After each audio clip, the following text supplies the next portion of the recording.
Bien, mesdames et messieurs, il est 18 h. Je vous propose de démarrer ce conseil municipal.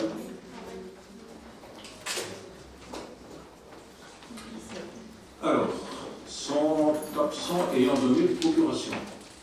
Monsieur Hédagé à moi-même, Monsieur Olivier Mouton à Monsieur Vecchio, Madame Mesnier à Monsieur Mouton.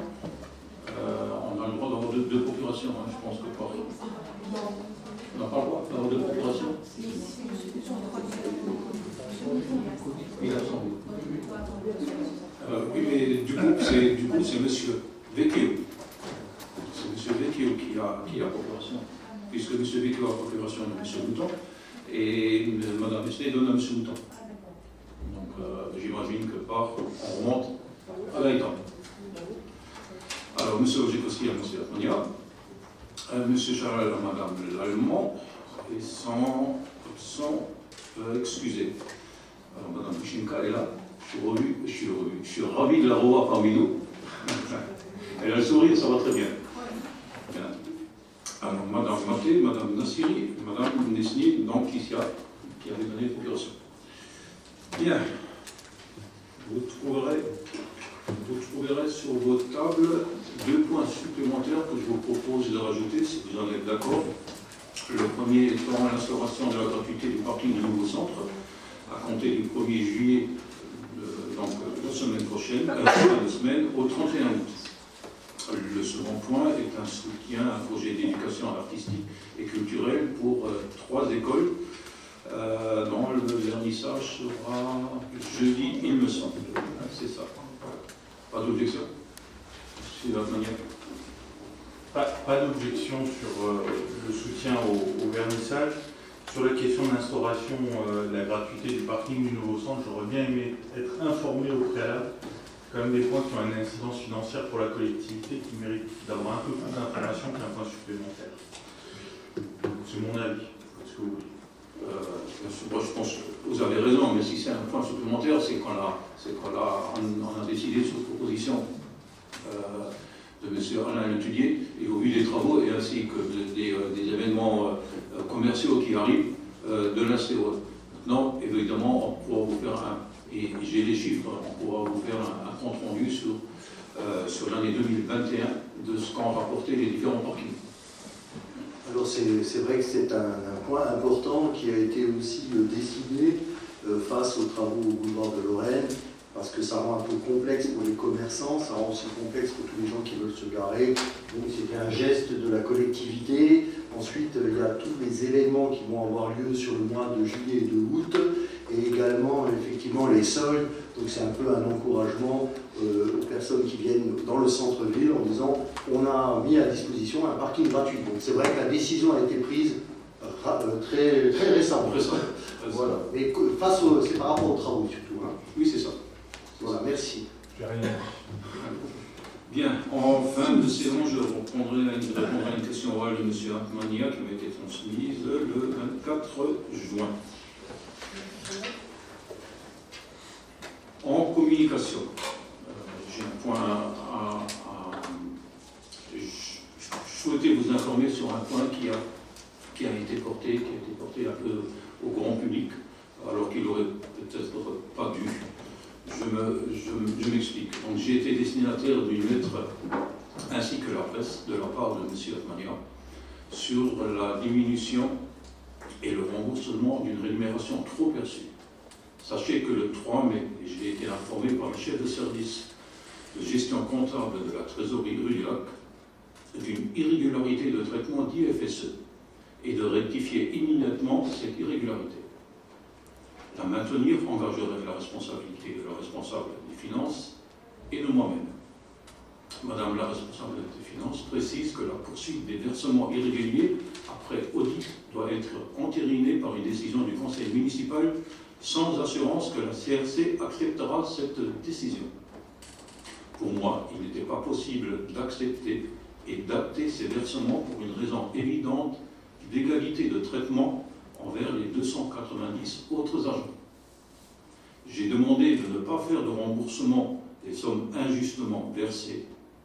La réponse est négative pour les mêmes raisons évoquées précédemment. Sachez que je ne suis pas décisionnaire et signataire des arrêtés pris entre 2018 et 2020, provoquant ces illégalités. Et cela, est-ce cela une chasse aux sorcières? J'invite les 290 autres agents à la réflexion. Alors, pour vous dire qui a signé, je les ai, les 11 arrêtés, M. Wojciechowski, M. Wojciechowski, M. Wojciechowski, Mme Stelmazik, M. Wojciechowski, M. Wojciechowski, M. Wojciechowski, Mme Stelmazik, M. Wojciechowski, M. Wojciechowski, M. Wojciechowski. Voilà donc qui a signé ces arrêtés. Pour ma part, ce n'est pas une chasse aux sorcières, mais simplement l'arrêt d'une situation illégale. Pour votre information, ces contrôles ont permis d'identifier 33 agents avec un IFSE à 0. Là aussi, j'ai demandé de rectifier cette irrégularité en leur versant un IFSE. Monsieur Atmania, portant cette affaire sur la voie publique, affaire qui concerne la rémunération et la responsabilité d'agents, vous mettez en danger toutes ces personnes. Vous êtes un danger pour la collectivité. Monsieur Atmania, vous cherchez un coupable en ma personne. Je vais demander une enquête administrative pour rechercher la chaîne de responsabilité. Concernant les risques psychosociaux, le prochain CHSCT aura ce point à l'ordre du jour. Voilà pour la communication.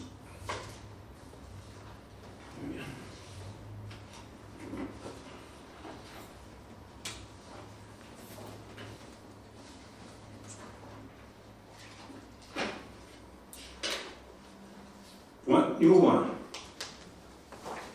Rapport d'activité Énergis, Casas et du crématorium pour les années 2018, 19, 20 et 21. Alors, il y a beaucoup d'années, normalement, d'exercices qui se succèdent. Normalement, ça se fait tous les ans.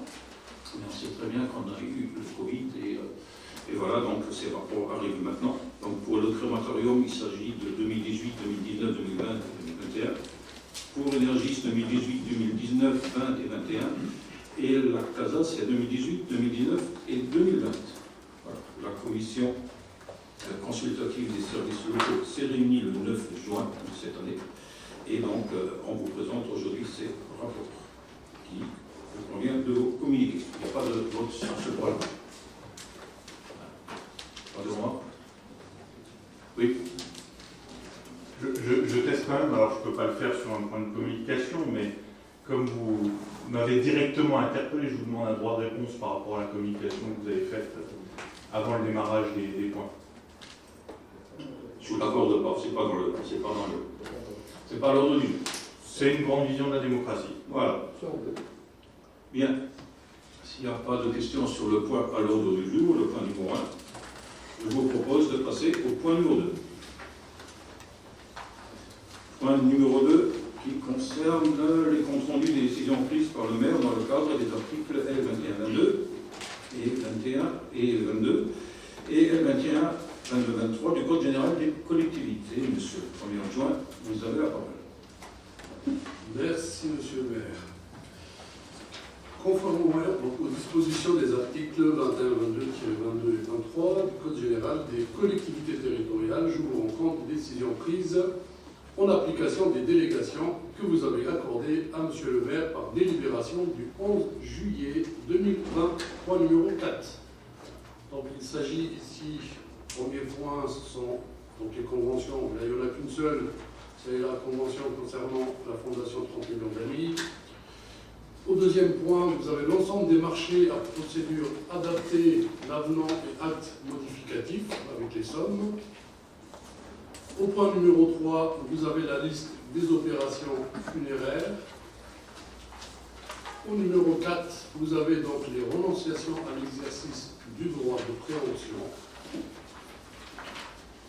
Et il n'y a pas de numéro 5, donc ce sera tout. Pour ce point. Et c'est à titre d'information, il n'y a pas de vote. Monsieur le maire.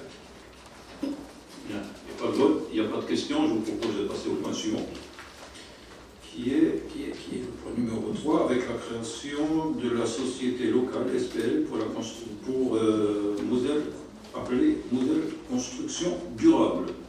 Alors vous avez vu la délibération, elle est très longue, hein, je ne vais pas vous faire lecture de l'ensemble, je vais essayer de résumer. C'est dans le cadre du schéma départemental de la reconstruction des collèges. Donc le département a prévu de construire 10 collèges sur un certain nombre de communes. Et pour ce faire et faciliter sa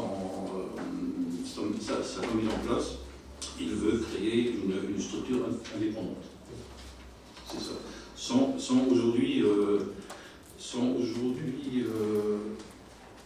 assez avancé dans les 5 villes, les 5 villes assez avancées sur les 10 collèges qui vont être construites, Saint-Orwell fait partie. Donc on vous propose simplement d'adhérer, d'être représentant et d'adhérer à cette société. Et de proposer donc nos représentants qui auront un droit de vote en la présence en nom de monsieur le premier adjoint, monsieur Ilim. À savoir également que cette adhésion nécessite la participation financière par commune de 5 000 €. C'est joli. Il y a quelque chose là. Je peux continuer. Oui. Donc voilà, il y a 5 000 € à verser. Le département, pour sa part, il met 475 000 à 490 000 € dans cette société. À savoir que par la suite, lorsque d'autres villes vont intégrer bien sûr cette structure, le département leur demandera leur revendra une part de ces 475 à 490 000 €. Il est prévu une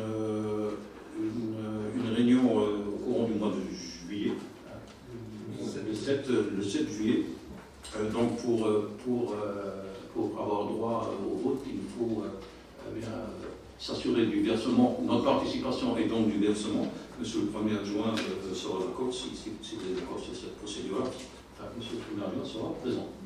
Il est d'accord. Voilà, et il est d'accord. Alors les 5 autres villes, vous avez vu, qui sont avancées comme Saint-Avold, sont Cattenom, Rémy, Tirin et Maillot-Vordran. Est-ce qu'il y a des questions? Pas de questions sur ce point-là. Je vous propose donc de passer au vote. Qui est contre? Abstention? Merci. Point suivant, qui est la culture, avec le festival Saint-Afolk, pardon, Madame Chazia, vous avez la parole. Merci, Monsieur le maire. La 13e édition du Festival de musique celtique Saint-Afolk est programmée le samedi 10 septembre 2022 au Centre socio-culturel de Jeanne d'Arc à partir de 20h. Son organisation est assurée conjointement par l'association Résus Positif de Saint-Avold et la ville de Saint-Avold. Un contrat d'engagement annexé à la présente fixe toutes les dispositions nécessaires à son bon déroulement. La gestion de la billetterie est assurée par l'association qui fixe le prix d'entrée. Suite à la crise sanitaire, une avance sur subvention de 1 000 € leur avait été accordée en 2020 pour le festival de 2021 qui n'a malheureusement pas eu lieu. Il vous est proposé, après avis favorable des commissions de la culture et des finances, d'accorder le solde de cette subvention de 1 000 €, d'autoriser monsieur le maire ou son représentant à signer le contrat d'engagement et de prendre en charge les frais liés à la sécurité. Les crédits nécessaires sont prévus au budget primitif 2022.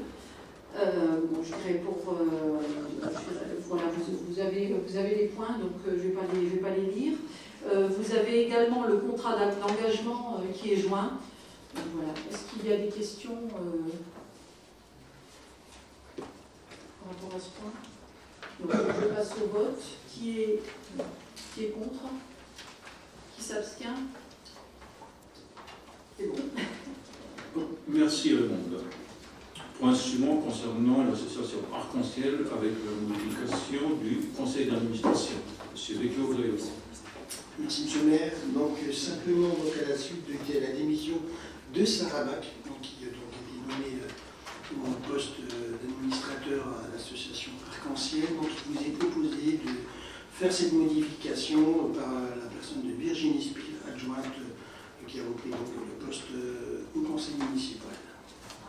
Y a-t-il des questions? Qui s'abstient? Qui est contre? Merci. Merci Gaëtan. Je garde, je crois, la parole pour le point suivant, qui est la subvention pour la même association.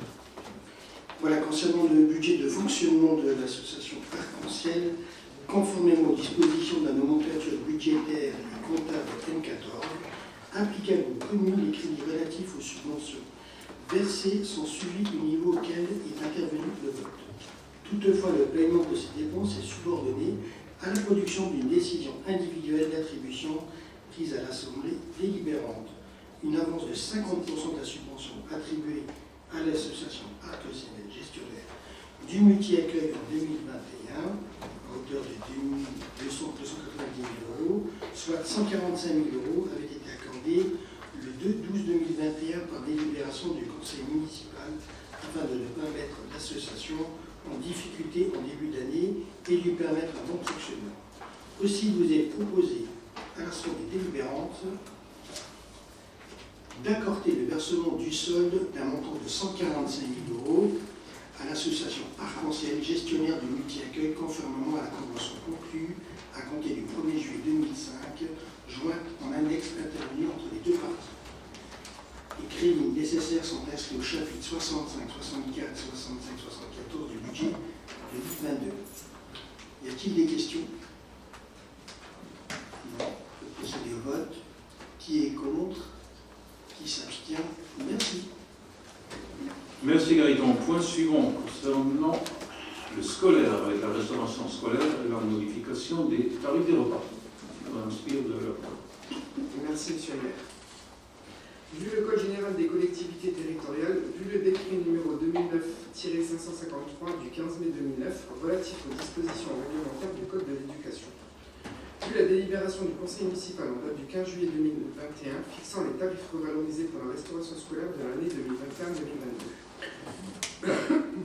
Excusez-moi. Considérant que la commune est organisatrice des services de restauration, considérant l'accroissement des charges pour les familles liées à une conjoncture actuelle, après avoir pris l'avis des commissions des affaires scolaires et des finances, il est proposé au conseil municipal, malgré l'alourdissement du coût des fluides et des denrées alimentaires, de ne pas augmenter pour la rentrée 2022-2023 les tarifs réguliers des repas pour les enfants déjeunant à la cantine, mais de diminuer la tarification pour les maternelles et instaurer un tarif spécifique pour les repas pris exceptionnellement comme suit.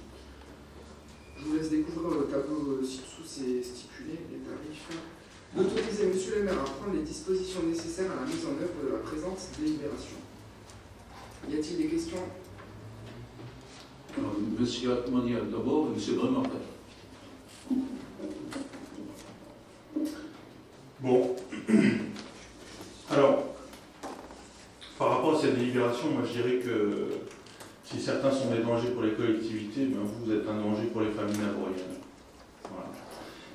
Vous êtes dans une manœuvre de dissuasion vis-à-vis des familles de mettre leurs enfants dans les cantines scolaires, vu les tarifs que vous pratiquez. Alors, vous avez travaillé vos éléments de langage, j'en sais très bien, oui, on a décidé de ne pas augmenter, éviter surtout le tarif, hein, 4,80 € par repas. Repas pris exceptionnellement, 8 € et 10 €. 8 € et 10 €. Vous arrivez à manger dans les restaurants pour ce prix-là. 8 € et 10 €. Je ne sais pas si vous vous rendez compte, parce que d'un côté, finalement, vous changez, et c'est bien ça le problème, tout le système d'inscription. C'est le point suivant. Oui, mais ça ne change rien, je réinterviendrai après, rassurez-vous. Vous changez tout le système d'inscription et vous favorisez en fait la notion de repas pris exceptionnellement, puisqu'en fait vous réduisez l'adaptabilité, donc vous encouragez les repas pris exceptionnellement, donc vous faites peser un poids supplémentaire sur les familles. Moi je trouve ça indécent de proposer, ça veut dire de façon très concrète. Je vais vous donner un exemple très concret.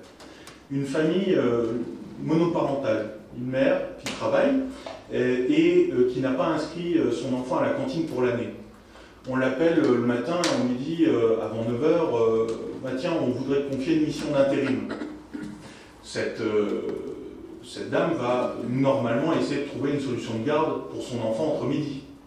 Et bien là, Trop tard, 9h, l'enfant est déjà à l'école. oui, d'accord. J'ai dit avant 9h. Vous savez, les boîtes d'intérim appellent tôt, mais je crois que vous avez plus l'habitude de travailler, M. Steiner.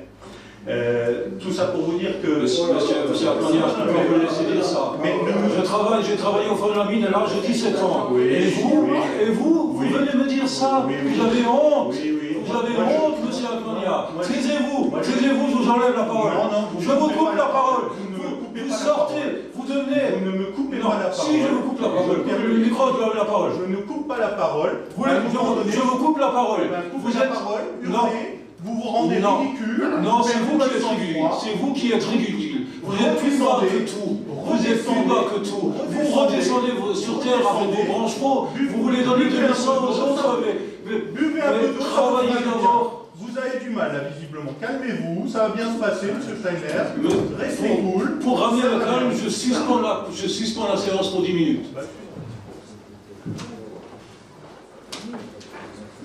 Bien, on va reprendre. Monsieur Brel m'a également demandé la parole. Oui, mais moi, je n'avais pas fini. Moi, j'ai fini avec vous. Ah, bah c'est bien. Mais après, vous le regretterez le jour où vous aurez le recours. Vous regretterez. C'est tout. Vous n'avez pas la parole, monsieur Armagnac. Bah, je le dis quand même. C'est tout, très calmement. Vous n'avez pas la parole, monsieur Vous plantez. Armagnac. Vous plantez. Restez Vous calme. n'avez pas la parole, monsieur Armagnac. Restez calme, tout va bien.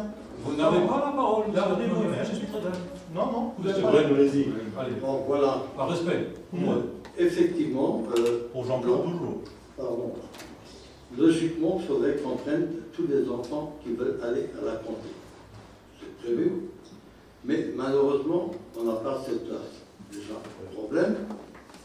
Bon, alors, le choix qu'on fait, il ne me paraît pas judicieux.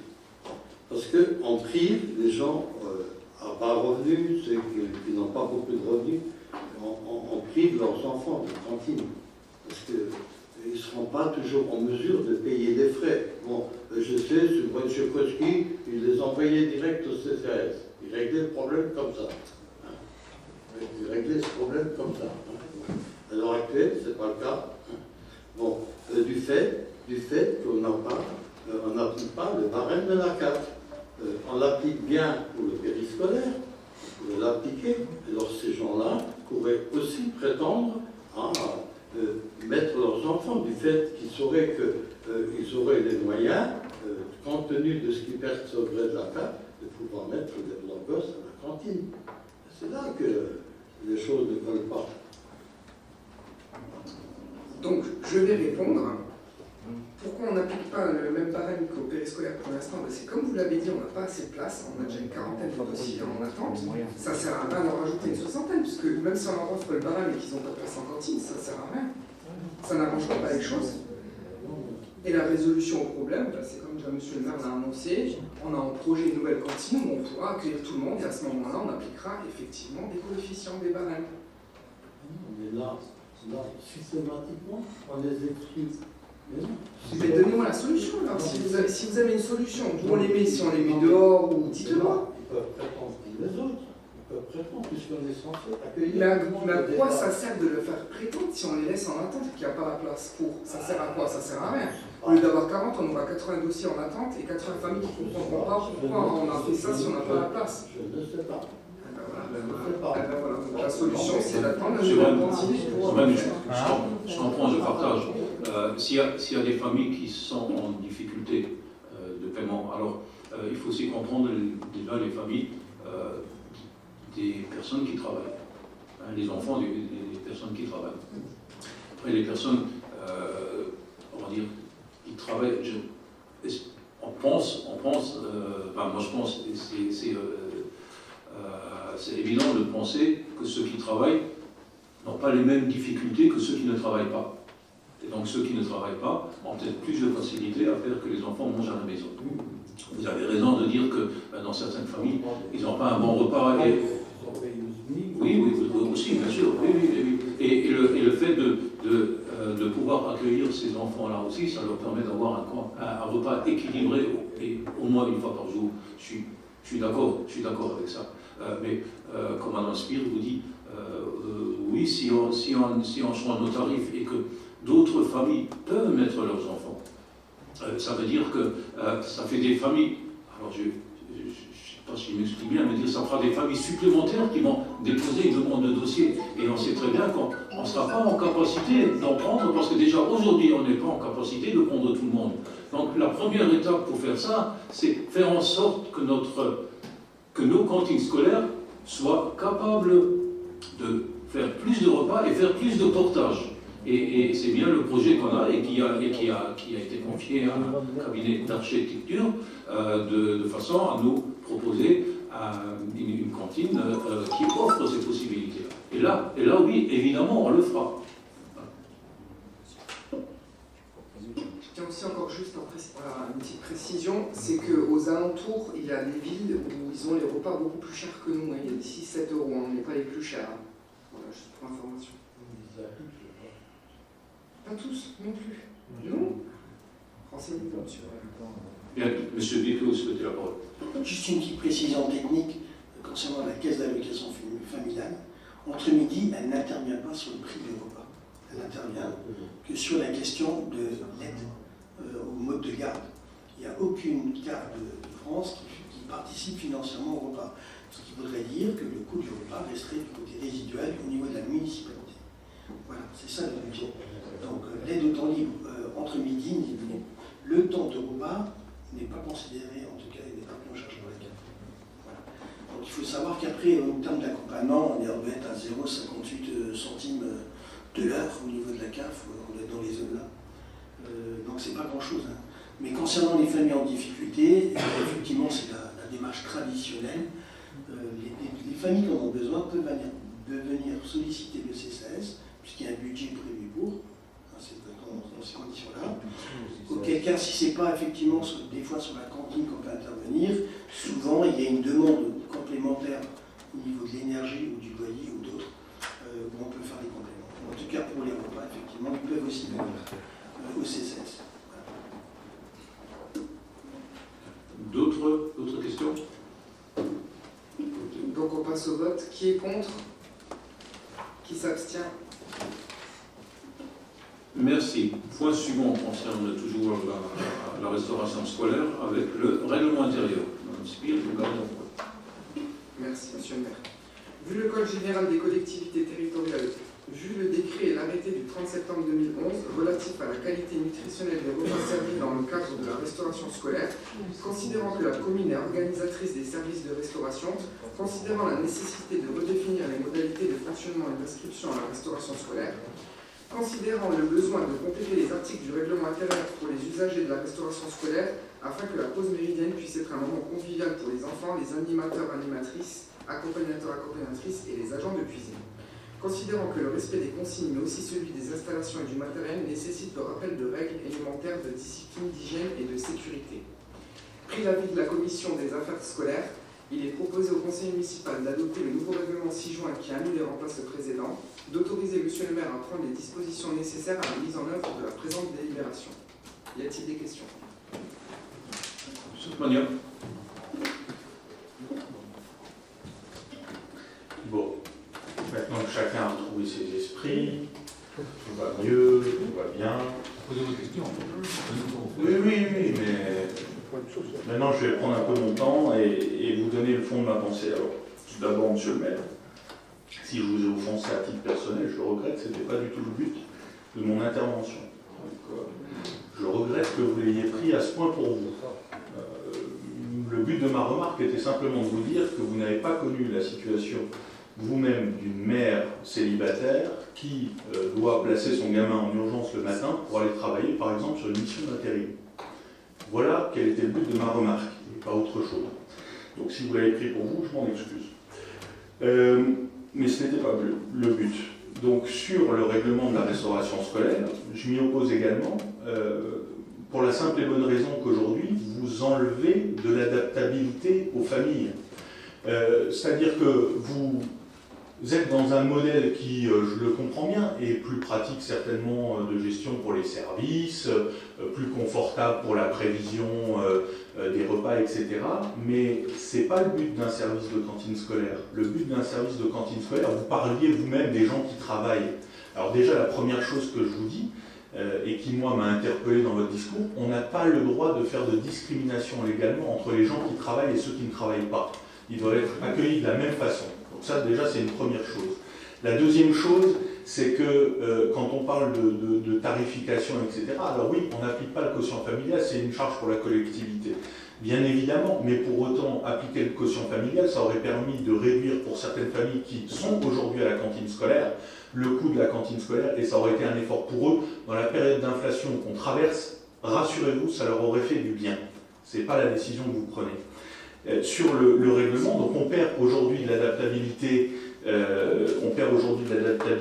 à destination des familles, on perd aussi, je dirais, une capacité à réagir, et on ne se pose pas les vraies questions qui sont importantes quand on parle de cantine scolaire. Parce que là, vous parlez de tarifs, vous parlez de nombre de gamins, c'est bien. Mais sur le règlement. Oui, mais bien sûr. C'est la question du règlement. Oui, mais l'un impacte l'autre. Et donc, le tarif, on l'a voté, on est sûr. Oui, la question vient. Pourquoi est-ce que vous intervenez de façon systématique? Laissez-moi le montant de parole, tranquillement, et puis voilà. Et j'en ferai de même.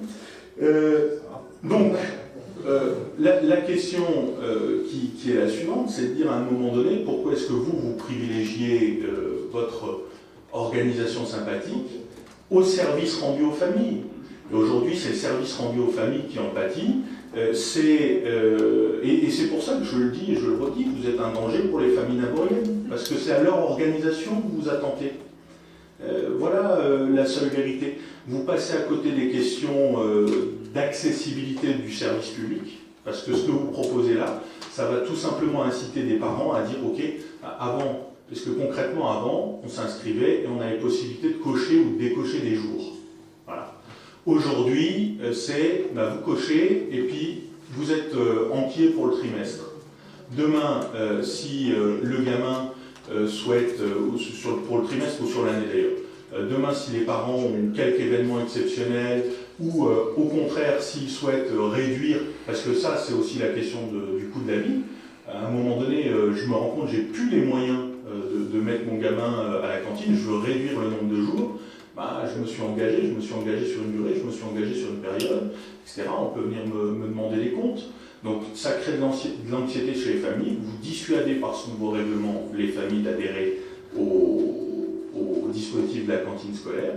Et je le regrette. Et ne croyez pas que la construction de la nouvelle cantine, que vous avez évoquée, Madame Spire, va régler tous les problèmes.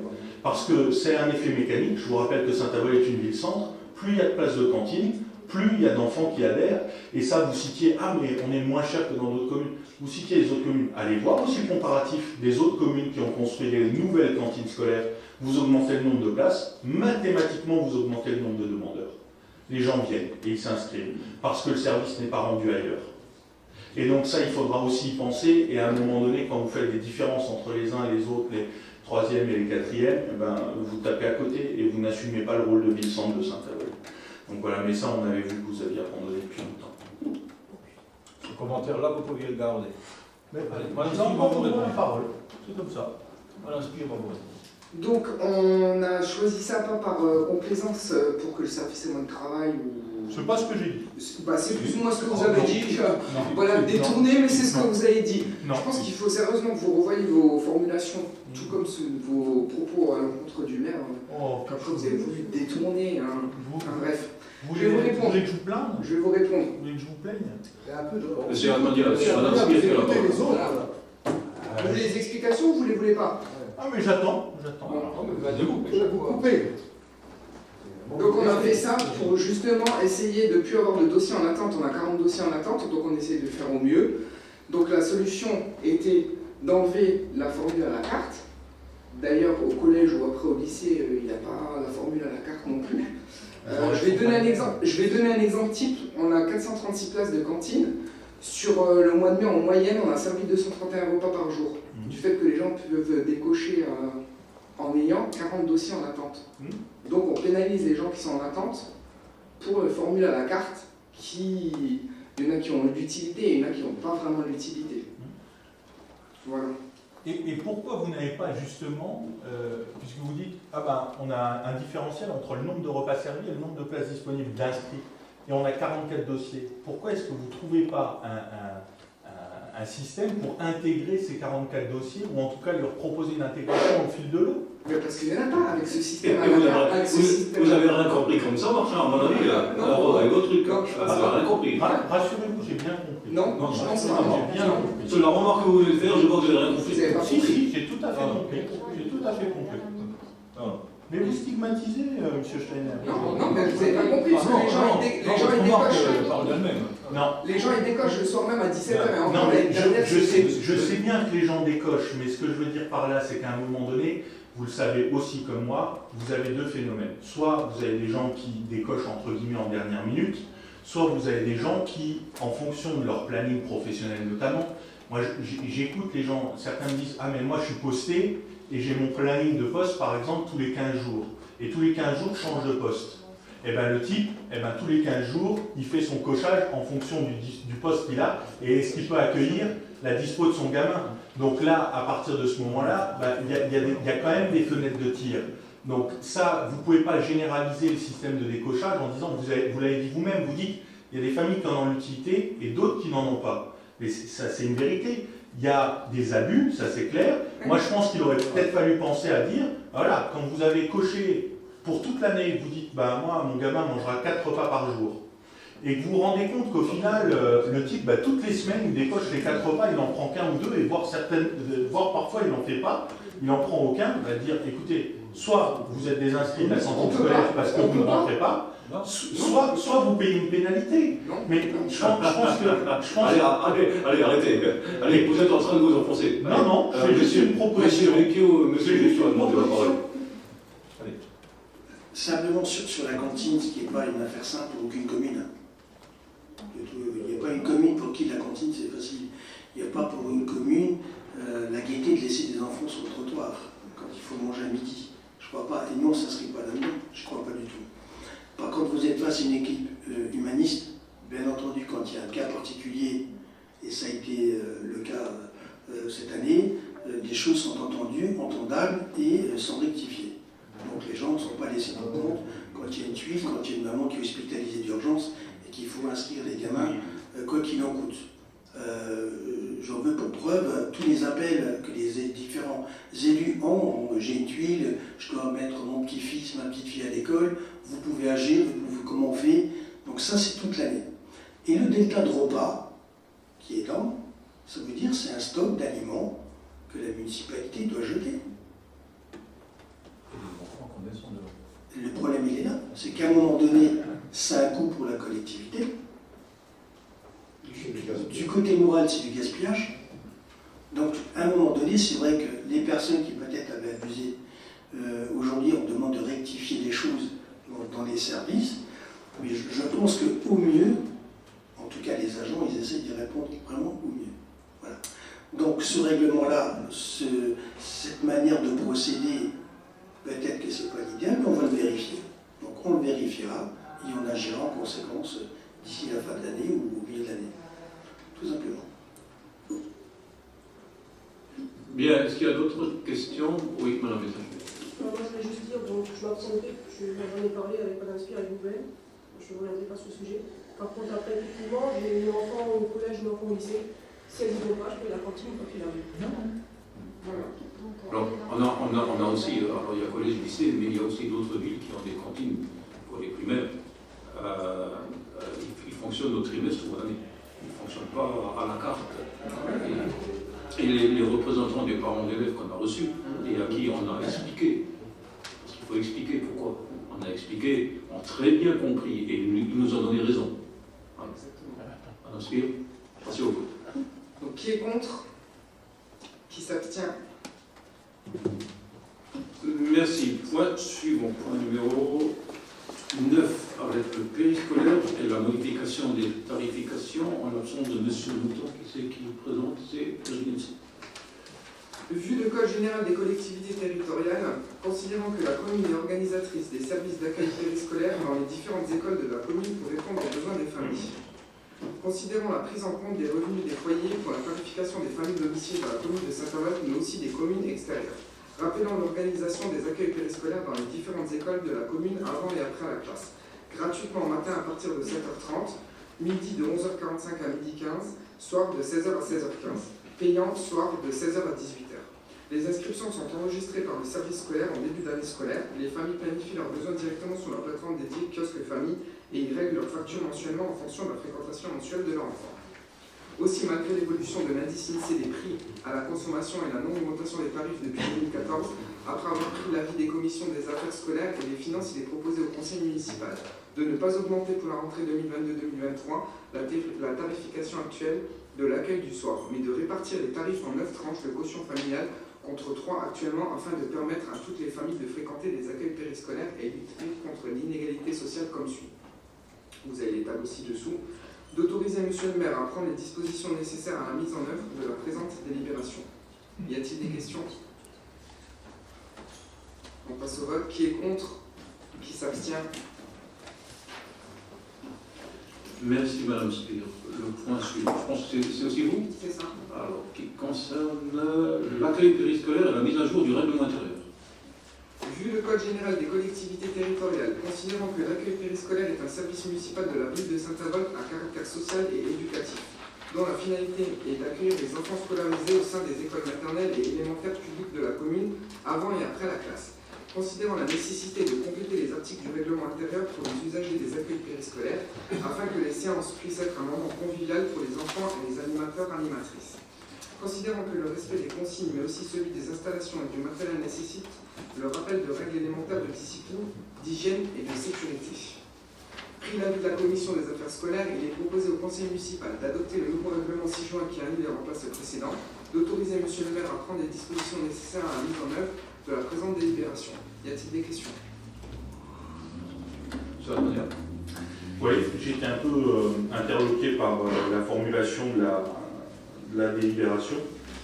Afin que les séances puissent être un moment convivial pour les enfants et les animatrices. Pourquoi c'était pas convivial avant? C'était la boucherie ou quoi? Non, c'est juste quand toujours s'améliorer, il faut s'améliorer. Mais concrètement, qu'est-ce qui change? Non. Hein? Non, pas du tout. Virginie, il y a aussi une histoire d'enfants en bas âge. Hein, c'est surtout ça. C'est ça. Concernant le règlement pour la cantine, les enfants en bas âge qui ont des couches, les animatrices ne sont pas aptes à les changer. Et là, concernant le règlement intérieur pour le périscolaire, c'est concernant la responsabilité et tout ça des parents, parce qu'il y a eu des fois des petits débordements où des enfants ont tapé les animateurs ou les animatrices, voilà, et qu'il n'y avait rien dans le règlement à ce sujet-là. D'accord. Donc il n'avait pas été mis à jour depuis longtemps. Ok. Oui. Convivial.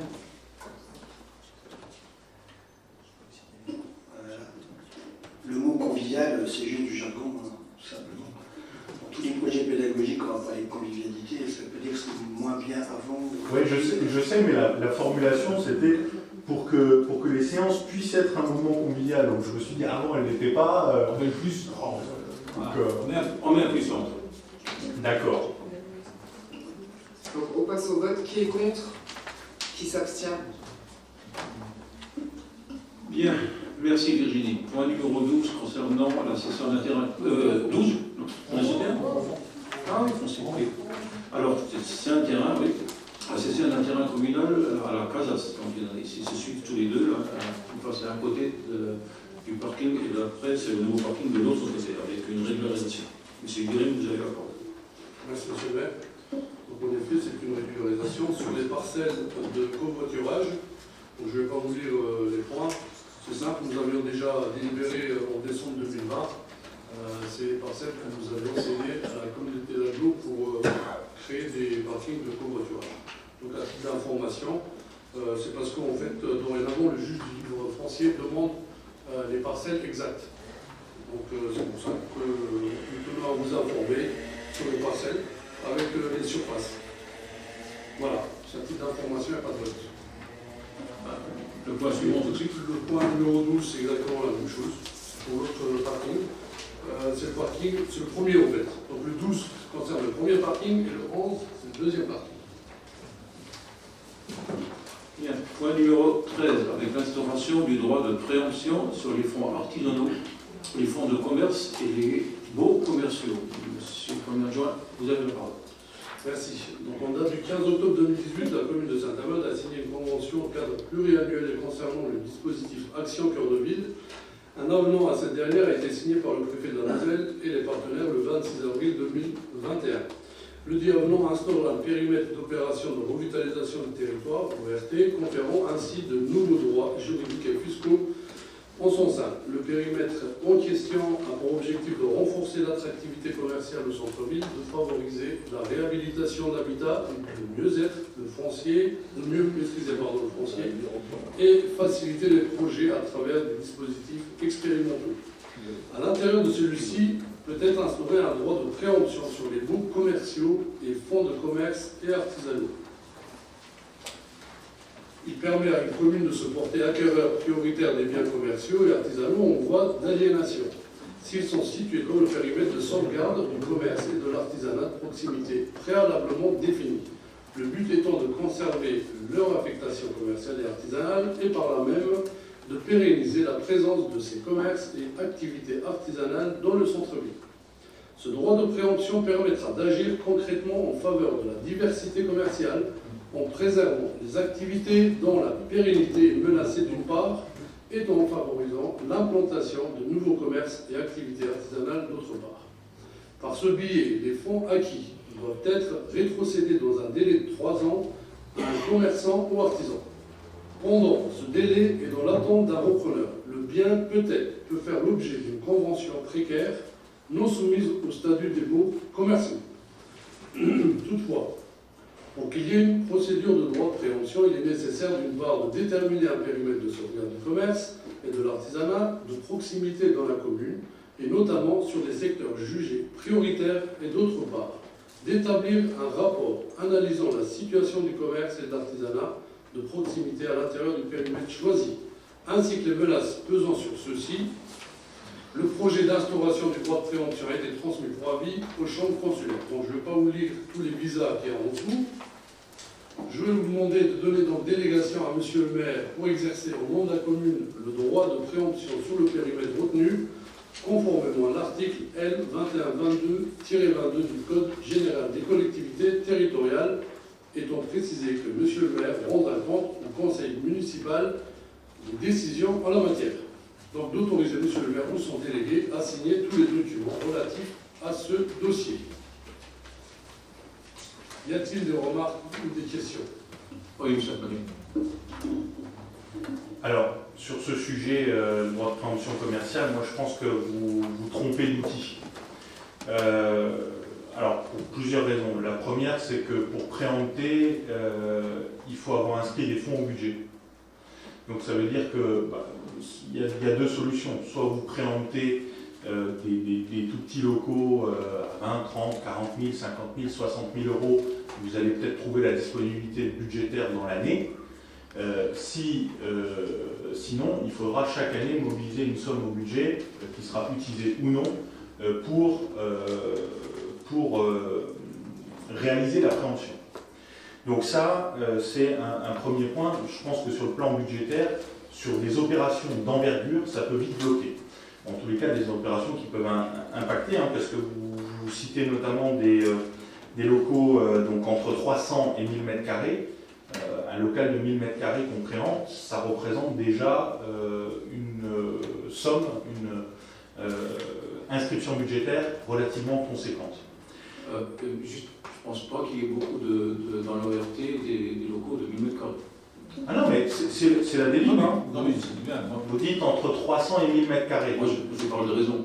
La Oui. réalité. Oui, mais j'entends. Je dis simplement que demain, il vous arrive un local de ce type-là. Alors effectivement, ils peuvent être ciblés. Parce que et ça m'amène à la deuxième problématique de ce droit de préemption.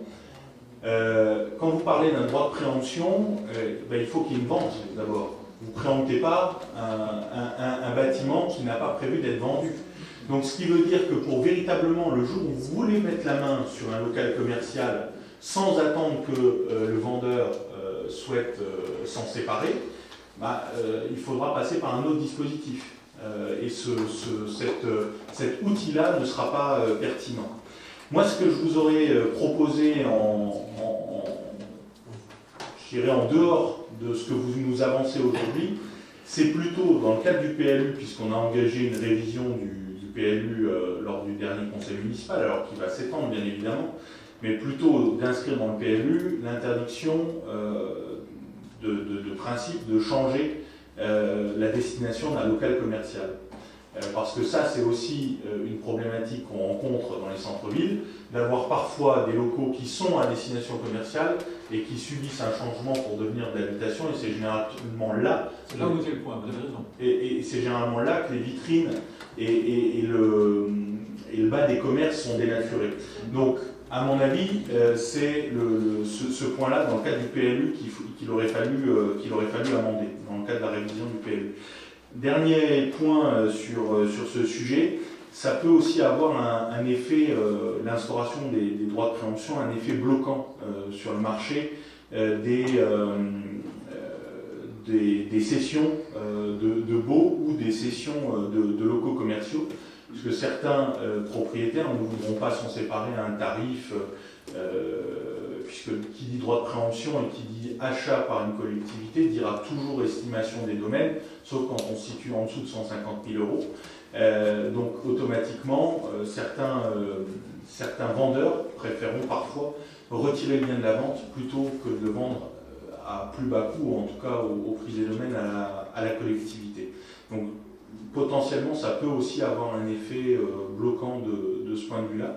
Donc je pense tout simplement que l'outil n'est pas le bon. Mais pour autant que la question est à se poser sur ce souci-là que beaucoup de centres-villes rencontrent, c'est sûr, mais aller jusqu'au droit de préemption, c'est un peu fort. Alors, je vais vous faire une première réponse, monsieur Le Tulier, et également monsieur le premier adjoint. Alors, je suis d'accord avec vous sur la réalité. Vous avez pointé une chose qui est juste, c'est qu'il ne faut pas changer la destination. Il faut essayer le plus possible de ne pas changer la destination d'un bien. Donc là, on parle bien des boutiques qu'on a, on est bien dans l'ORT, donc de transformer ça en logement, en appartement et en logement, avec la cellule qui est en dessous. C'est bien ça. Là, vous avez raison, et on a eu le cas, c'est pour ça qu'on prend cette délibération-là. Vous proposez d'attendre la révision du PLU, mais on ne va pas attendre 3 ans pour faire quelque chose. C'est maintenant qu'il faut le faire. C'est maintenant qu'il faut faire la première étape. C'est maintenant. Pas attendre 3 ans. On n'est pas dans l'inactivité, bien au contraire. Voilà. Monsieur Le Tulier. Je voulais rebondir sur ce que disait monsieur le maire. Donc, effectivement, moi je pense que l'outil est vraiment très adapté. Il a été pensé pour, d'autant plus qu'on se rend compte qu'on découvre des situations où il est trop tard. Donc en mettant ce droit de préemption urbain renforcé, on est averti avant. On n'est pas en train d'aller voir tout d'un coup un agent immobilier ou un propriétaire en lui demandant, en disant écoutez, ce que vous êtes en train de faire, c'est pas bien du tout, de vouloir changer la destination d'un beau local commercial, c'est pas adapté. Donc c'est fait aussi pour avoir un droit de regard et d'anticiper sur les situations, ce qu'on ne pouvait pas faire jusqu'à présent. Concernant le PLU, on a eu effectivement une affaire, on a été analyser le PLU et malheureusement, il n'a pas été conçu correctement et révisé suffisamment tôt. Et c'est pour cette raison-là qu'on met en place en urgence ce droit de préemption renforcé, urbain renforcé, pour éviter d'être obligé derrière de rattraper des situations qui sont inadmissibles. Alors, l'objectif, c'est d'avoir la continuité commerciale. On ne peut pas accepter que dans une rue commerçante, tout d'un coup, il y a une cellule commerciale qui est transformée où la destination n'est pas adaptée à notre objectif. On rappelle qu'effectivement, il nous faut des commerçants ou des commerces qui s'adaptent à nos objectifs de revitalisation, notamment des commerces de bouche ou autres. Donc, tout ça, c'est fait pour anticiper. Ensuite, quand vous dites que ce n'est pas adapté, je rappelle que c'est les chambres consulaires qui ont vérifié, analysé pendant 2 mois ces dossiers et qui nous ont donné un avis très favorable en nous conseillant même d'ajouter 2-3 petits points pour renforcer. Donc, ces gens-là, ce ne sont pas des amateurs, ce sont des professionnels de ce type de situation et donc ils ont ils ont été dans notre sens en nous disant que ce que vous êtes en train de faire, c'est l'outil, un des outils adaptés, parce que ce n'est pas le seul. Il y a d'autres outils comme le PLU, mais aussi d'autres supports aussi qu'on compte mettre en place parce qu'on veut revitaliser et protéger notre cœur de ville qui a déjà beaucoup souffert pendant 20 ans. Voilà. Bien, d'autres interventions? Je vais juste apporter quelques précisions, mais vous avez tout dit, monsieur le maire. Merci beaucoup. Donc, droit de préemption, ça ne veut pas dire qu'on va préempter systématiquement. On voit passer des ventes immobilières à longueur de journée dans les commissions, vous avez vu, et jusqu'à maintenant, on n'a pas encore préempté.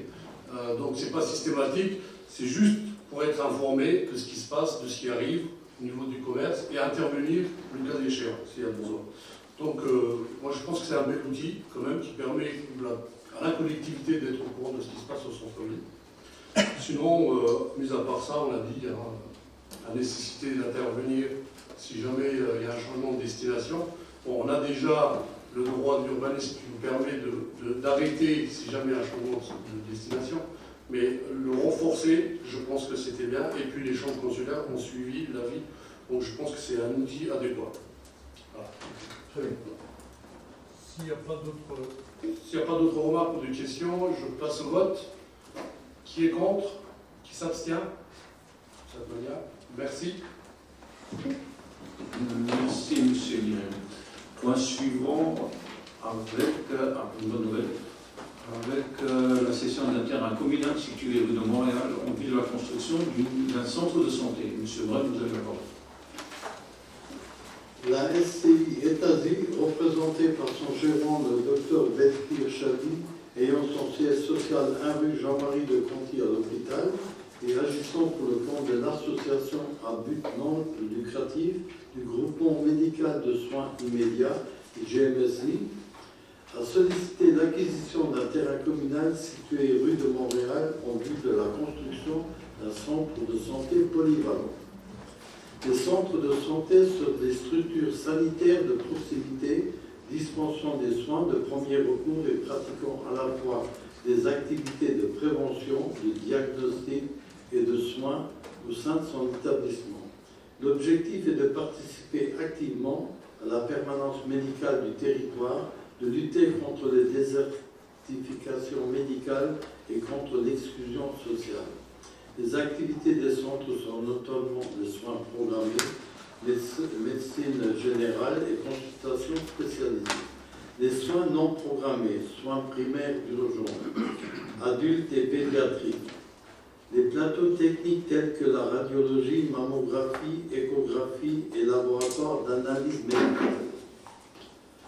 Une structure gérée par l'association en question est déjà implantée par les communes de l'hôpital et Folquemont. Une autre ouvrira prochainement à Forbach. Les parcelles cédées sont cadastrées. Bon, je vous passe. Le bâtiment sera composé de la façon suivante. Un rez-de-chaussée d'une superficie d'environ 450 m², comprenant les soins non programmés, des soins immédiats sans rendez-vous. Un premier étage d'une superficie d'environ 450 m², comprenant le plateau technique, radiologie, échographie, mammographie, laboratoire d'analyse médicale. Une pharmacie attenante d'une superficie d'environ 200 m². Cette structure permettra de répondre aux besoins de la population de ce quartier prioritaire de la ville en matière d'offres de soins, d'accessibilité aux professionnels de la santé et contribuera également à la création de l'emploi sur les territoires de la commune et des villes environnantes. L'estimation domaniale du 23 mars 2022 conclut à une valeur vénale de 6 000 € l'art. Cependant, en raison du caractère d'intérêt général du projet et au vu de la mission de service public assurée par l'association, la cession du terrain a été proposée au prix de 3 000 € l'art. Ce tarif ayant été accepté par la SCI États-Unis, aux commissions foncières, opérations immobilières et des finances, on propose de délibérer comme suit, de désaffecter et déclasser les parcelles communales cadastrées, de céder les parcelles visées ci-dessus à la SCI États-Unis, représentée par son gérant, le docteur Belkir Chadi, ayant son siège social à rue Jean-Marie de Conti à l'hôpital, ou toute autre personne physique ou morale qui s'y substituera. De fixer le prix de cession à 3 000 € là, soit un total de 115 020 € pour 38 arts, 34 centiares, payables comptant la signature de l'acte à intervenir. Sachant que l'estimation des domaines du 23 mars 2022 a conclu à une valeur vénale de 3 000 €. Bon, d'inscrire dans l'acte de vente une obligation de faire qui consiste dans la construction d'un centre de santé polyvalent, de préciser que l'acquéreur devra soumettre dans un délai de 6 mois suivant la signature de l'acte notarié à intervenir au plus tard le 30 juin 2023, un dossier de permis de construire et à terminer la construction dans un délai de 4 ans à compter de la même date, de réécrire l'inscription au livre foncier d'un droit à la résolution au profit de la ville de Saint-Avold en cas d'inobservation de l'une ou l'autre des clauses de l'acte à intervenir en exécution de la présente délibération, de demander que le taux des dommages et intérêts forfaitaires imposé à l'acquéreur en cas de résolution de la vente ou inexécution des charges soit porté à 10% du prix de la cession, d'insérer dans l'acte de vente une clause au terme de laquelle l'acquéreur accepte toutes les contraintes et servitudes liées à la constructibilité du terrain cédé de quelque nature qu'elle puisse être, d'inviter l'acquéreur à se rapprocher de la régie municipale énergiste ainsi que de la CASAS concernant les modalités de raccordement au réseau, d'autoriser M. le maire à comparaître à l'acte de cession, à intervenir et plus généralement de le charger de l'exécution de la présente délibération. Bon, y a-t-il des questions par rapport Juste, je voudrais intervenir, M. Rem. Je ne participerai pas au vote puisque je travaille pas. D'accord. Bon, oui, monsieur Attendez. Monsieur Armagnac. Merci, monsieur Brel. Moi, j'ai plutôt des observations, des questions par rapport à ce point. Le premier, bon, moi, je ne connaissais pas du tout la structure, donc je suis allé visiter. Et je ne connaissais pas non plus le modèle, je dirais, le modèle juridique ou administratif de ce type-là de structure. Je dirais ma réserve, si il devait y en avoir une, ça serait la suivante. Aujourd'hui, quand on discute avec les acteurs de santé du territoire, ils nous disent toutes et tous qu'ils n'arrivent pas à recruter des médecins, y compris sur des postes de salariés, y compris avec des salaires très confortables, qu'aujourd'hui il y a quand même une pénurie extrêmement lourde. Et si on crée un centre de santé, c'est bien pour, ou un privé le fait avec le soutien de la collectivité, c'est bien pour avoir des médecins. Donc ça, c'est quelque chose qui pour moi est primordial. On n'a pas besoin d'un bâtiment, on a besoin de professionnels de santé, on a besoin de praticiens. Donc ça, c'est le premier point. Donc là-dessus, je reste toujours un peu en attente malgré mes visites, pour la simple et bonne raison que dans beaucoup de structures de ce type, on voit des professionnels qui sont là, mais pas de façon permanente, qui exercent des vacations ici et là, mais qui ne sont pas là. Enfin, c'est pas le nouveau médecin généraliste du secteur qui s'installe, qui vient, etc. C'est un redéploiement souvent des forces de santé qui existent sur le territoire et qui vont intégrer un équipement qui est peut-être plus neuf, qui est mutualisé, et pas forcément un équipement, et pas forcément des nouveaux venus. Donc ça, c'est un point de réserve que j'avais. Le deuxième point de réserve, c'est sur la situation géographique. Je pense qu'il est bon d'apporter un équipement au quartier Carrière-Vennec qui en a cruellement besoin. Cela étant, il y a le centre commercial qui se situe à côté, qui devra lui aussi être restructuré, et je regrette de ne pas avoir là-dedans finalement un projet d'ensemble qui traite la globalité de la problématique, et là simplement la cession d'un terrain qui va permettre une construction privée, ça c'est un fait, mais ça ne résout pas, je dirais, la problématique de l'entièreté du site, qui va quand même être nécessairement à requalifier quand bien même c'est une copropriété privée. Donc ça c'est mes points de réserve vis-à-vis de ça. Ensuite, je dirais, on verra au jugé. Il y a une obligation de faire qui est inscrite dans l'acte ou dans la délibération d'ici 4 ans. Moi, je serai particulièrement attentif à cela, attentif à ce que les choses se fassent ou si elles ne se font pas à la région pour laquelle elles ne se réalisent pas. Donc voilà, c'est quand même des investissements considérables, hein, ces centres de santé. D'après les articles de presse que j'ai pu parcourir sur des réalisations précédentes, c'est à chaque fois au moins un billet de 1,2 million, 1,3 million, si ce n'est plus. Et donc là, on a une structure qui en a créé une à Folquemont, qui en a créé une à l'hôpital, qui en crée une à Forbach et qui va en créer une à Saint-Avold. Bon, quand je compte rapidement, ça fait globalement 5 millions d'euros à lever dans un contexte bancaire, européen et national, inflationniste, compliqué. Donc bon, voilà. Ça y est, c'est bon. Je ne veux pas vous couper la parole, mais bon. Je ne veux pas couper la parole, mais on a bien compris le message, mais j'ai pas compris.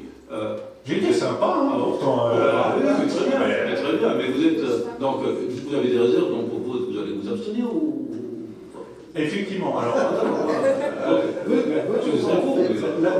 La fin de l'histoire, c'est, comme j'ai dit, donc moi je verrai au jugé, donc là pour l'instant je vais m'abstenir, en souhaitant quand même bonne chance, je dirais, à l'équipement, et puis on verra ce que ça donne. Okay.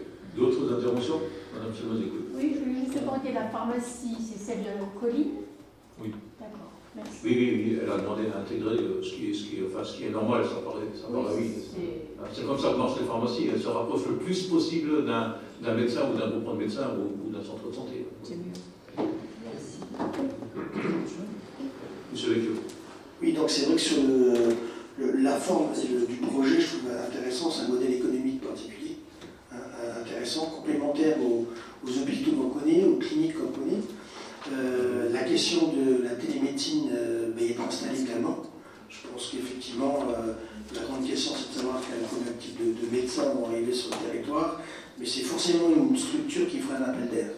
Un appel d'air pour son concept, un appel d'air parce que la souplesse de fonctionnement, et un appel d'air surtout parce que, en termes d'accueil des usagers, des patients, en tout cas au niveau de la patientèle, la mammographie est un point important. Et on sait bien qu'en termes de difficultés aujourd'hui, c'est un fléau, donc il faut vraiment prendre à bras le corps, si je puis dire, ce problème-là de santé. En tout état de cause, je pense qu'effectivement, au final, 4 ans, ça peut être intéressant de savoir comment ça bouge, comment ça évolue, ce type de structure. En tout cas, d'y aller pour ce quartier-là, en quartier politique de la ville, où on n'est pas sur une rue, on est bien sur une urbanisation au fil de l'eau, avec les services d'État qui vont nous accompagner. Et c'est ça le côté intéressant, c'est que, y compris avec les bailleurs, tout va se mettre en route et très rapidement. On va passer au vote. Qui est contre? Qui s'abstient? Merci Jean-Claude. Tu gardes la parole pour le point suivant, avec la mise en place d'un règlement local de la publicité. Alors j'ai fait un petit préambule, juste, j'ai lu il y a une quinzaine de jours du flot d'informations, un petit village, il me semble, de Puy-de-Dôme, je crois, très beau village, typique, et ils ont eu alors, je ne sais pas si c'est Ravel, hein, mais ils ont eu le village le plus moche de France. Ça a été intitulé comme ça. Alors les habitants un peu révoltés, ils se sont dit, mais pourquoi? Simplement à cause des panneaux publicitaires qui fleurissent aux entrées de ville, qui fleurissent un peu partout, et ça devient un vrai fléau. Alors vous avez pu voir que chez nous c'est le cas. C'est le cas. C'est pas l'image qu'il faut donner quand on rentre dans une ville et qu'on veut y rester un petit peu. Il faut donner la première image est toujours importante. Donc réglementons ça. Pour information, il y a un petit peu de ménage qui a déjà été fait. Il y a bien une dizaine de panneaux qui étaient là sans autorisation, totalement illégales, qui ont été supprimés. Ça n'a pas été facile. Il a fallu passer par les services de l'État. Donc là, il y a un règlement global qui existe, mais nous souhaitons avoir un règlement un peu plus resserré, de façon à faire en sorte que notre ville, les fleurs qu'on plante dans nos ronds-points, dans nos massifs, eh bien, ça aurait un réel intérêt, qu'ils ne soient pas cachés par ces énormes panneaux qui sont là pour faire de l'argent pour les uns et pour les autres. Voilà, M. Brem, vous avez la parole. Suite à la constatation récente d'une augmentation du nombre de panneaux, publicitaires sur le territoire de la commune engendrant une pollution visuelle, il est envisagé la mise en place d'un règlement local de publicité, RLP, afin de mettre en œuvre une nouvelle politique environnementale en matière de publicité. Actuellement, cette compétence incombe à l'État. Le RLP est un document de planification de l'affichage publicitaire dont l'objectif est la protection du cadre de vie des habitants de la commune, la prévention des nuisances visuelles et la réduction de la consommation énergétique. Celui-ci doit obligatoirement être plus restrictif que la règle nationale. Le RLP est élaboré selon les règles du Code de l'environnement et celles fixées pour l'élaboration du PLU. Il sera annexé. À compter qu'à partir de 2024, cette compétence sera transférée aux collectivités territoriales. Il est donc opportun d'anticiper la mise en place d'un RLP. Il permettra alors de gérer l'implantation des futurs panneaux publicitaires sur le banc communal, dans la mesure où l'autorisation sera délivrée directement par le maire. Ces mesures offriront également la possibilité de mettre en place des réglementations spécifiques adaptées aux différents secteurs de la ville, centre-ville, zone d'habitat résidentiel, protégée, artisanale ou commerciale. En conséquence, la Commission foncière, urbanisme et des finances vous propose d'approuver la mise en place d'un règlement local de publicité sur le banc communal, d'autoriser le maire ou son représentant à lancer la procédure pour l'élaboration du RPL. Y a-t-il des questions sur la manière? Oui, merci. Alors, moi, c'est une question, une remarque. Donc, la question, elle est rapide, c'est quand est-ce que vous pensez pouvoir nous présenter ce règlement à adoption? Parce que je pense effectivement que la thématique est quand même prégnante. Et la deuxième question, c'est est-ce que ce règlement-là va nous permettre finalement de revoir aussi les différentes enseignes visées par la TLPE? J'avais remarqué lors du budget primitif qu'on avait, donc la TLPE, la taxe locale sur la publicité extérieure, j'avais remarqué qu'on avait une inscription budgétaire de recettes qui était plutôt très faible, de l'ordre de 13 000 euros par rapport à cette taxe. Je pense qu'effectivement, quand on met ça en face du nombre de panneaux et d'enseignes qu'on a, c'est un peu paradoxal, donc c'est aussi une source de recettes pour la collectivité, je pense.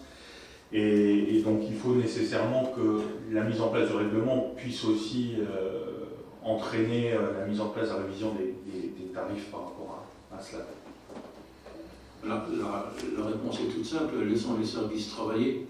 Laissons les services travailler et nous proposer ce règlement, d'autant du point du nombre de panneaux que des taxes qui vont avec. C'est pour ça que c'est un point de démarrage de cette réglementation. Moi j'ai juste un commentaire, je trouve que c'est très bien parce qu'avant il n'y avait pas de règles. Notamment le respect effectivement des taxes sur les enseignes et tout. Dans toutes les autres villes comme à Metz et tout, vous faites n'importe quelle enseigne publicitaire, vous avez tout de suite un formulaire à remplir. J'ai l'impression qu'à Saint-Avold pendant 20 ans, les règles n'étaient pas respectées et c'est bien pour ça effectivement qu'on n'a pas de taxes qui rentrent là-dessus. Alors je trouve que cette initiative du service urbanisme foncier est une très bonne initiative et ça évitera de se poser plein de questions ou sur des choses aberrantes qui peuvent être amenées à être faites dans la ville. Parce que même au niveau des services de l'État, moi il me semble que dans une ville comme la nôtre, on ne peut pas dépasser un panneau de 2,40 m par 1,60 m, ce qui n'est pas le cas, on voit des 4x3 partout, alors qu'ils sont sur le périmètre urbain. Donc je suis très étonné que ces panneaux existent encore sur notre commune. Voilà, donc c'est une très bonne chose qui va se mettre en place, et en même temps source de recettes. Madame Selmazik, oui. Je voulais quand même dire, parce que bon, je suis gentil, mais on a rentré d'argent concernant les affichages. Je peux vous le certifier puisque je m'en occupais. Et notamment avec Claire Chanel, ils nous ont toujours payé. Donc il ne faut pas dire qu'on n'a jamais rentré d'argent. Après, il y a peut-être des erreurs de fait. Non, c'est parce qu'il mais... Non, c'est M. Atmania qui a dit que la rentrée était faible. On a rentré d'argent. Oui, oui, bien sûr, oui. Peut-être pas assez. Peut-être pas assez, voilà, mais c'est sa remarque là, et je le rejoins, bien sûr. J'entends bien ce que vous dites. Effectivement, il y a des recettes qui sont par les afficheurs, qui rentrent via les afficheurs. Ça, c'est des contrats qui entre la ville et la société d'affichage. Mais il y a aussi tous les commerçants, entreprises qui réalisent des enseignes et qui, là, ne sont pas taxés alors que normalement, ils devraient être taxés. Parce qu'il y a une règle dans toutes les villes de France. C'est de cette recette-là que je parle. Ce n'est pas des afficheurs comme Clear Channel, et effectivement, où il y a des contrats et il y a des rentrées d'argent. Et encore, ils sont certainement à réviser.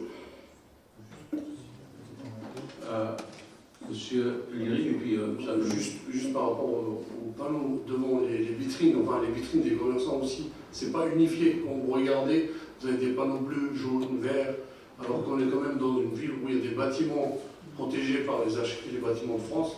Donc pour unifier tout ça, je pense que c'était nécessaire. Très juste. Ça va dire si vous voulez compléter. Et sur votre table. Oui, je vous remercie.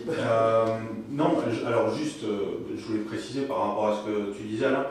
Donc les recettes que j'avais vues inscrites, c'était bien la TLPE. Donc il y a quand même quelques enseignes qui sont taxées quelque part, mais entre 13 000 € et le foisonnement de panneaux qu'on voit, il y a un effort, une marge de progression, ça c'est clair. Et pourquoi est-ce que je posais, monsieur le maire, la question de la durée de présentation de ce règlement et donc derrière potentiellement changement de la taxe ou adaptation de la taxe, parce que si on ne le fait pas avant le mois d'octobre de cette année, on ne pourra pas l'appliquer l'année prochaine. Donc voilà. Alors, vous avez raison, il n'empêche pas et on va le faire, j'ai demandé à la police municipale qui est en charge de ce dossier-là, c'est l'occupation du domaine public, de faire un recensement et d'appliquer la taxe. N'empêche que ce n'est pas lié directement à ce point à la réglementation. L'obligation déjà la déclaration elle est déjà là. Donc, appliquons les taxes. Bien, on peut passer au vote, M. Brunch. Bon, qui est contre? Qui s'abstient? Adopté à l'unanimité. Merci Jean-Claude. Point suivant avec l'attribution de subventions pour le Bridge Club et le Carnaval Club. Monsieur Vecchio de Merci, monsieur le maire. Actuellement, les associations d'Ambrène disposent gratuitement de locaux, soit à la maison des associations 6 rue de Duveiller, soit dans d'autres locaux communaux aux mêmes conditions. Par manque d'espace communal supplémentaire, le Bridge Club et le Carnaval Club disposent de locaux privés en contrepartie du versement d'un loyer. Aussi, comme l'an passé, ces deux associations sollicitent une prise en charge partielle par la collectivité du loyer qui leur incombe par la location de leur local privé. Vos services et commissions des finances consultés à cet effet proposent la répartition par association figurant ci-dessous dans le tableau. Bridge Club 4 000 €, Carnaval Club 6 000 €. Les crédits sont disponibles au budget 2022, chapitre 65, 65, 74, subvention de fonctionnement aux associations. Voilà, donc je vous ai demandé de prendre la décision, de les valider si vous le souhaitez. Donc ce point-là, y a-t-il des questions? On peut passer au vote. Qui est contre? Qui s'abstient? Merci. Merci Gaëtan. Point suivant, qui est l'attribution du marché de fourniture et d'acheminement de gaz pour nos services. Monsieur Brun, vous avez la parole. Vu le code de la commande publique et notamment les articles L 2113-6 et L 2113-7, vu le code de l'énergie, considérant que depuis le 1er juillet 2007, le marché de l'énergie est ouvert à la concurrence. Conformément aux dispositions du code de l'énergie, les consommateurs de gaz peuvent librement choisir un fournisseur sur le marché. Conformément à la loi énergie-climat publiée au journal officiel le 9 novembre 2019, la ville de Saint-Avold a lancé le 5 mai 2022, une consultation en procédure formalisée en application des articles L2124-2, appel d'offres ouvert du Code de la commande publique, afin de trouver un prestataire lui assurant la fourniture et l'acheminement de gaz. Le délai de rigueur étant fixé au 7 juin 2022 à 8 heures, une offre est parvenue en mairie dans les délais impartis sur la plateforme de dématérialisation www.clé.com. La Régie énergiste a déposé une offre. L'analyse des offres a été faite selon les critères de sélection définis dans le règlement de la consultation, à savoir le prix 60% de la valeur et la valeur technique 40%. En prenant connaissance du rapport d'analyse des offres, la commission d'appel d'offres, réunie le 7 juin 2022 à 13h45, propose d'attribuer le marché à Régie énergiste pour une durée de 3 ans et 5 mois à compter du 1er juillet 2022.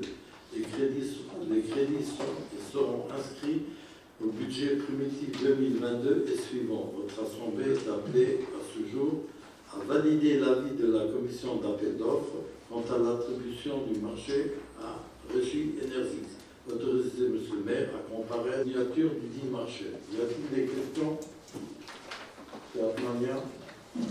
Oui, alors bon, on s'en était entretenu en commission d'appel d'offres. Moi, j'ai pas de questions par rapport à ça. Évidemment, on subit le tarif, c'est clair. J'ai à cet égard une proposition qui est de l'ordre du symbolique, mais qui, je pense, peut avoir du sens parce que plusieurs collectivités l'ont fait. C'est que le conseil municipal adopte une motion en direction de l'État, tout simplement pour que l'État prenne en considération cette problématique et prévoit d'intervenir, notamment dans le projet de loi de finances, sur une aide à destination des collectivités pour supporter ces hausses de tarifs des fluides qui impactent quand même lourdement nos budgets. Je pense que c'est un signal à envoyer. De nombreux maires au niveau de l'Association des maires de France ont pris des motions de ce type, nombreux conseils départementaux également, et je pense que Saint-Avold pourrait ajouter sa voix à ces derniers. Oui, je pense qu'on peut voir le sujet au prochain conseil municipal éventuellement. Alors vous avez raison, les collectivités comme les entreprises n'ont pas ce bouclier qu'ont les ménages. Et oui, ça pèse. Alors ça pèse déjà. Il y a un bouclier, mais le tarif devient insupportable pour beaucoup. Là, je parle bien sûr des ménages, mais oui, alors les collectivités qui n'ont pas de bouclier, oui, c'est très difficile et notre budget en est fortement impacté. Il n'y a plus d'autres questions? Ok, on passe au vote. Qui est contre? Qui s'abstient? Adopté à l'unanimité. Merci Jean-Claude. Point suivant, le lancement d'une procédure de DSP pour la gestion et l'exploitation du crématorium et la création d'une commission de cette DSP. Madame Guérin, vous avez la parole. Alors j'abrège un petit peu le début. Donc notre ville souhaite déléguer la gestion et l'exploitation du crématorium à compter du 3 février 2023, date d'échéance de la précédente convention de délégation de services publics. Donc tout ça pourra s'assurer sur des compétences techniques et les moyens d'un professionnel qui assurera l'exploitation du service à ses risques et périls et développera une démarche sociale et égalitaire tout en lui permettant de conserver le contrôle de la gestion de l'exploitation. Donc il s'agit de confier au délégataire du service public l'exploitation du crématorium, mais également sa rénovation et reconfiguration portant sur certains points. Donc la création d'un nouveau local technique en extension du crématorium et installation d'un nouveau four avec sa filtration. L'agrandissement de la salle de cérémonie qui à ce jour est un peu petite. Donc l'aménagement de l'accueil public avec création d'un bureau d'accueil et d'un espace d'attente vers l'arrivée du public, parce qu'à ce jour, il n'y en a pas. Donc les gens, quand ils rentrent dans notre crématorium, ils sont tout de suite dans la salle de cérémonie. Donc l'aménagement de nouveaux sanitaires publics séparés hommes et femmes. L'agrandissement du local de stockage des archives. La réorganisation des locaux du personnel avec création d'une salle de détente-restauration. la création d'un local de stockage du réactif et des résidus de filtration, la rénovation des façades avec traitement des infiltrations au niveau des noues et des chenaux, puis la remise en peinture. Donc on souhaite élire une commission de délégation de services publics compétente pour arrêter la liste des candidats admis à présenter une offre et pour exprimer un avis sur les offres. Donc ces membres, conformément à l'article L 1411-5 du Code général des collectivités territoriales, sont élus au scrutin de liste à la représentation proportionnelle avec application du plus fort reste. Ainsi, il est absolument impératif que l'opposition ou les minorités soient représentées dans la dite commission afin de garantir le pluralisme. Donc, cette commission se compose du maire et de son représentant président de droit, de 5 membres titulaires, de 5 membres suppléants et des membres à voix consultative. Donc pour les titulaires, moi-même, Madame Muller, Monsieur Brem et Madame Klein, et pour les suppléants, donc Madame Malaman, Monsieur Elfenstein, Monsieur Mouton et Madame Lesnier. Et donc, est-ce qu'il y a des membres de l'opposition qui veulent nous rejoindre? Oui, donc il y a des voix consultatives. Et... Ah oui, pardon. Donc le comptable public, le représentant de la DDCRF, l'assistant à maîtrise d'ouvrage, Monsieur Christophe, DGAS, Madame Zabel, responsable de l'état civil, Madame Kint, responsable des marchés publics, et Monsieur Suzol, DSC. Voilà, et donc il y a comme l'a expliqué Marie-Claude, il y a un certain nombre de sièges par liste, donc liste majoritaire à 4 sièges, et vous avez un siège, donc vous proposez une personne titulaire, une personne suppléante, et si vous voulez bien, si tout le monde est d'accord, il faudrait voter un bulletin secret. Si vous êtes d'accord, on vote un même pays. Oui. Okay. On vous propose donc Mireille Selmazik en tant que titulaire et moi-même en tant que suppléant. C'est noté.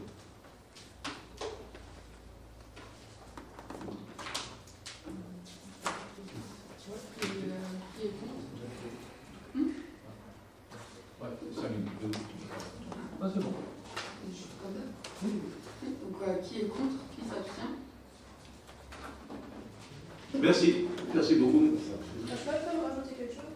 Oui. Je trouve ça quand même dommage qu'il y ait des personnes qui soient parties en délégation justement pour voir pour cette DSP à Nancy et qui ne soient pas sur la liste.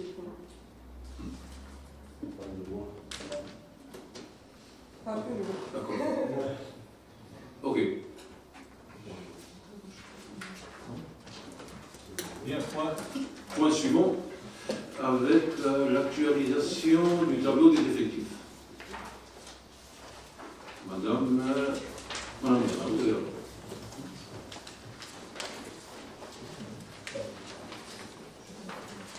Alors, le maire informe l'Assemblée conformément à l'article 34 de la loi du 26 janvier 84, selon lesquels les emplois de chaque collectivité ou établissement sont créés par l'organe délibérant de la collectivité ou de l'établissement. Il appartient donc au conseil municipal de fixer l'effectif des emplois nécessaires au fonctionnement des services. Considérant le recrutement par voie de mutation d'un attaché hors classe, donc il convient de créer dans la filière administrative un poste d'attaché hors classe titulaire à temps complet de 35 heures. Considérant que les crédits sont prévus au budget primitif de la commune, chapitre 012, charges de personnel et frais assimilés, il est proposé au conseil municipal d'adapter le tableau des effectifs en fonction de ceux qui précèdent.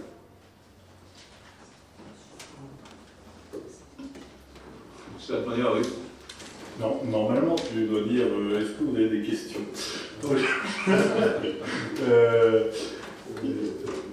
Alors, moi, je le dis, je le redis, mais vous le savez, je pense qu'un poste d'attaché hors classe pour une collectivité comme Saint-Avold, c'est très largement surdimensionné. On a des gens, encore une fois, on parle souvent, on me dit oui, mais qu'est-ce qu'on souhaite dans la collectivité? Des compétences ou des grades, des titres et des fonctions? Moi, je vous réponds des compétences. Alors bon, là, vous recrutez quelqu'un qui est un attaché hors classe, un peu comme le reste, je jugerai à la compétence. Je me dis simplement, j'espère qu'il y aura un peu de stabilité ce coup-ci, et j'espère que le coût de 100 000 € que vous avez inscrit au budget sera largement justifié. largement justifié. Parce que expliquer aux Naboriens 100 000 € pour un poste d'attaché hors classe par an, dans le contexte d'inflation d'aujourd'hui, là, quand on est une ville humaniste et une majorité humaniste, c'est pas forcément comprendre les problématiques du quotidien des gens. Alors, je vais vous répondre, monsieur Atmanier. Vous qui avez fait de grandes études, vous savez très bien que la compétence, ça se paye. Après, lorsqu'on fait un investissement... Si, puisque vous parlez de compétences et de salaire. Donc c'est bien ça. Donc budgétairement, lorsqu'on fait un budget, ça ne veut pas dire qu'on va le dépenser. C'est qu'on ne sait pas vers quelle dépense on va. Donc il faut bien la prévoir. Quant à ce nouveau directeur général des services qui arrive à partir du 1er août, qui s'appelle M. Éric Sauvage, qui vient d'une autre région, qui n'a pas été recruté parce qu'il est le cousin, le copain d'un tel, une personne qu'on ne connaît pas. Pas du tout. Pas du tout. Il a été recruté il est passé par un cabinet de recrutement parisien qu'on a chargé. Et ses prétentions ne sont pas du tout à la hauteur dont vous parlez du budget. Loin de là.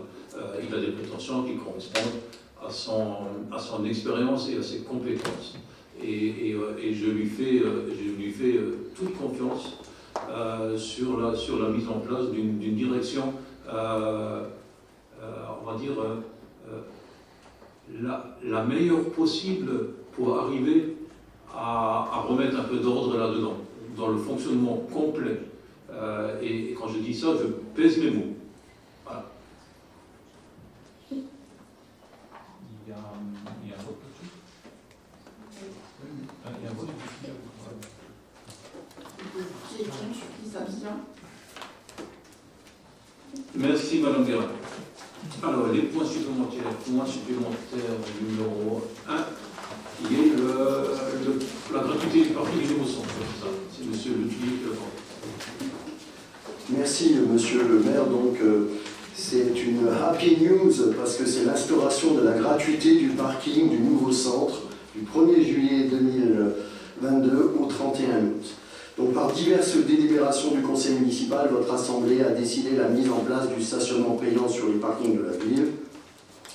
En raison d'une part des travaux d'aménagement du boulevard de Lorraine entre les ronds-points de l'hôtel de ville et celui du centre culturel, pour la mise à double sens de cette section du boulevard de Lorraine, et d'autre part des animations estivales prévues au centre-ville, fêtes patronales, jardin d'Oriette, et autres animations comme ce week-end, ce samedi, où il y aura le Happy Music Tour, qui sera donc notre fête de l'été à Saint-Avold, et de la préparation de la rentrée des classes. Il vous est proposé d'instaurer la gratuité du parking du nouveau centre pour la période, donc, je dirais, du 1er juillet au 31 août 2022, afin de faciliter le stationnement au centre-ville. Il vous est ainsi demandé d'approuver la gratuité du stationnement sur le parking du nouveau centre pour cette même période. Y a-t-il des questions? Je peux passer au vote. Donc, qui est contre? Qui s'abstient? Merci. Merci, monsieur le Tuilly. Vous gardez la parole pour le point supplémentaire suivant, concernant l'aide à nos 3 écoles. Merci, monsieur le maire. Donc, c'est un soutien à un projet d'éducation artistique et culturelle qui s'appelle, donc c'est le nom de l'exposition, c'est Au fil des émotions. Donc on nous a sollicité pour le versement d'une petite aide modeste financière à 3 écoles de notre belle ville de Saint-Avold pour l'exercice 2022.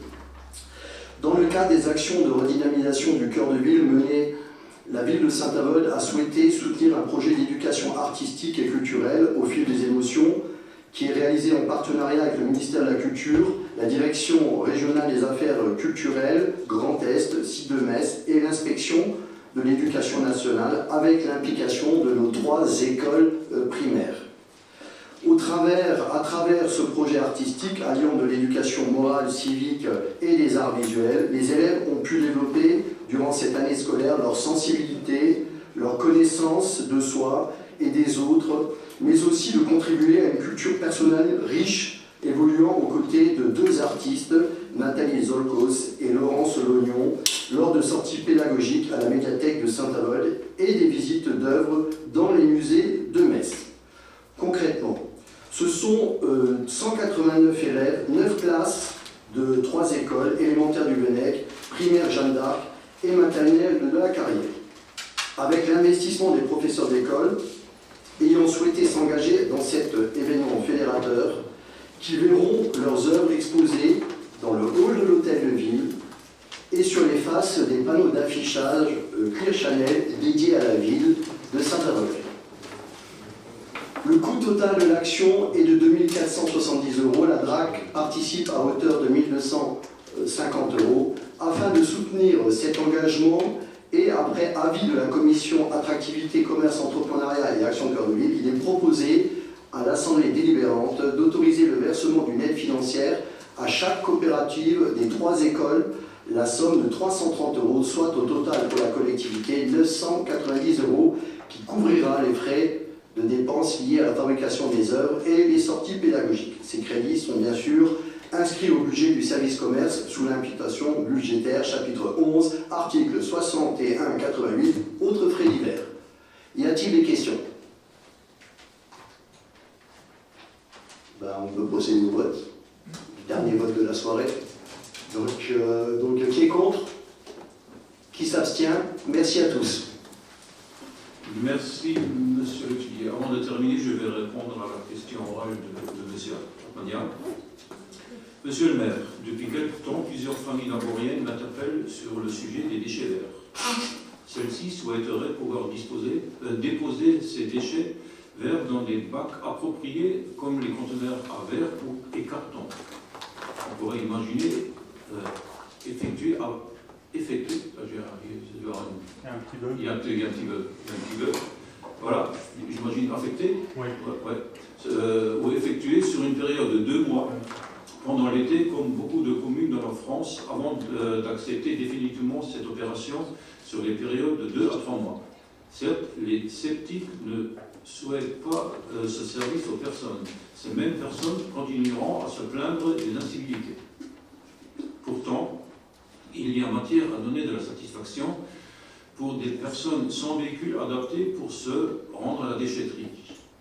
Les rondes des agents de la police rurale permettraient d'être un appui sur le respect de la pose de bac ou autres contenants de ces déchets verts. Bien sûr, cela éviterait certains dépôts sauvages un peu partout et de surcroît, il y a un coût non négligeable pour la commune. Que pensez-vous de cette proposition? Voilà, voici ma réponse. Je tiens tout d'abord à vous rappeler que la gestion des déchets et le recyclage est de la compétence de la communauté d'agglomération de Saint-Avold Synergie. La CASAS met à la disposition des composteurs. Je vous donne toutefois mon avis sur le fait de mettre des bacs à déchets verts à disposition des Naboriens. Par expérience, ce service n'est malheureusement pas possible à mettre en pratique. En effet, par le passé, nous avions déjà testé ce type de collecte pour un résultat non concluant dans la mesure où les bacs contenaient toutes sortes de déchets. Voilà. Voici ma réponse. Alors, ce conseil municipal se termine. Devant nous, il y a le mois de juillet et le mois d'août qui sont souvent l'occasion pour beaucoup de partir. Alors pour ceux qui partent, bonnes vacances, et ceux qui ne partent pas, reposez-vous bien. On se retrouve au mois de septembre. Merci à vous. Merci.